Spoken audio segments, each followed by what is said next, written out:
Hi, my name's Jen and I create crafts. In this episode, I'm going to show you how to etch glass with the Cricut machine.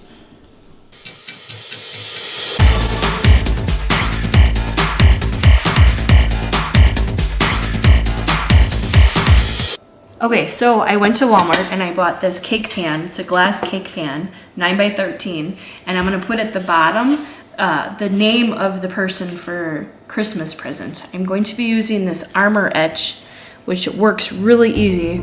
You just put it on and wait 10 minutes and you wash it off. So I'm gonna go to my computer next and cut out my vinyl. Okay, so now I'm in Design Space.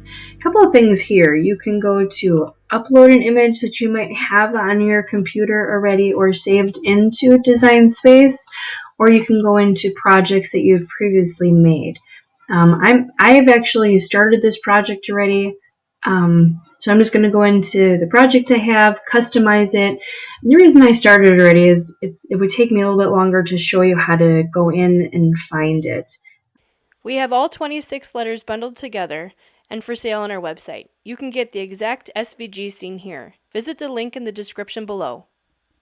So a few things on this letter I'm going to tell you about quickly is if we were to cut this right now, all these individual little pieces here would be cut separate. So I'm going to show you a trick that you may or may not know. So before I do anything, I'm going to go down here and push the attach button.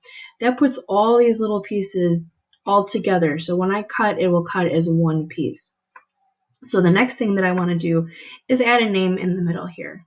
So I'm going to go under text, write the name Cindy, and move it into this area. I'm not going to worry about placing it right now because for the different fonts you use, it will drastically move around and get bigger or smaller. So that's the last part that I do. So next I'm going to go into font. Nice thing with Cricut is they have a lot of fonts for you to choose from. Depending on if you get the monthly subscription or the yearly subscription is what I get. These ones with the A are ones that come with it. There are some that you have to pay for, which I never do. If there's a certain font that I'm looking for, I would go to dafont, DAFONT.com and download it there.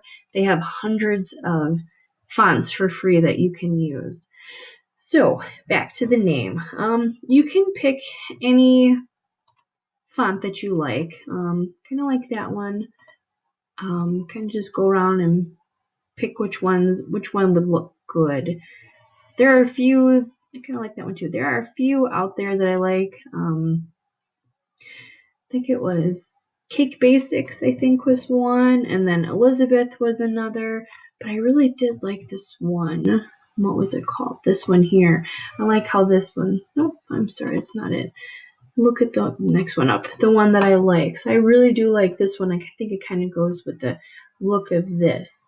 So since I have the way I want it to look, you can unlock it here and kind of make it smaller, make it bigger. I think I might have to make it smaller so the Y fits. Maybe a little more.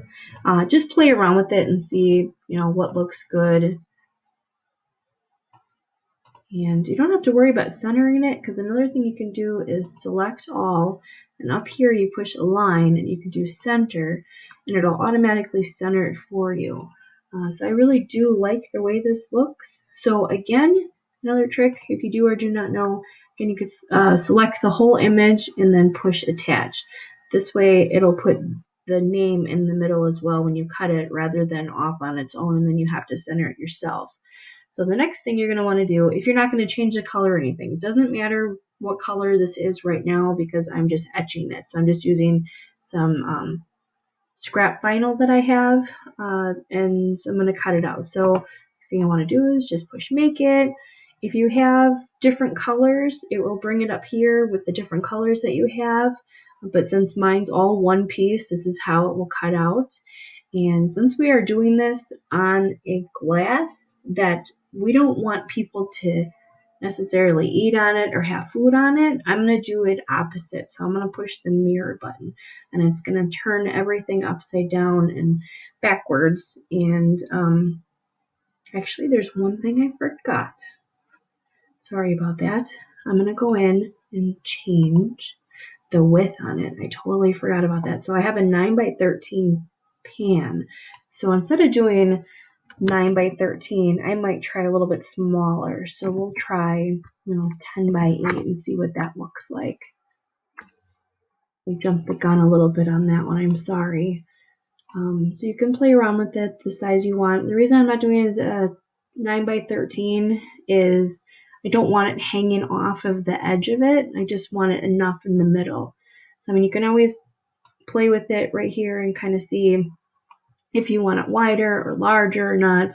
I kind of like the way it looks. So again, sorry about that. You just have to go back to make it, and then make sure you click the mirror image that it will do it backwards. So instead of having the etch it on the inside of the pan, it'll be on the outside of the pan, so it will never hurt when you use it for food.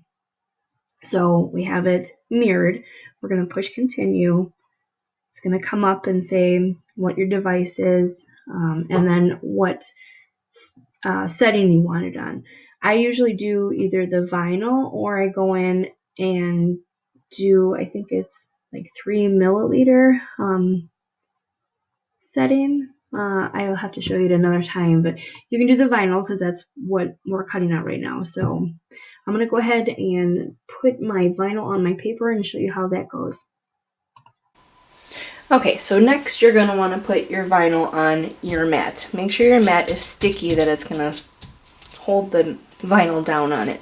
I'm just using a scrap piece, so I try to use my scraps before I use a full piece. It'll be just enough for it to cut. And then you want to make sure you flatten it really well, that you don't have any bubbles or anything in it that will scratch it or make it not cut out properly. So just really rub it down and make it stick nicely. Then you're just going to want to stick it in your machine.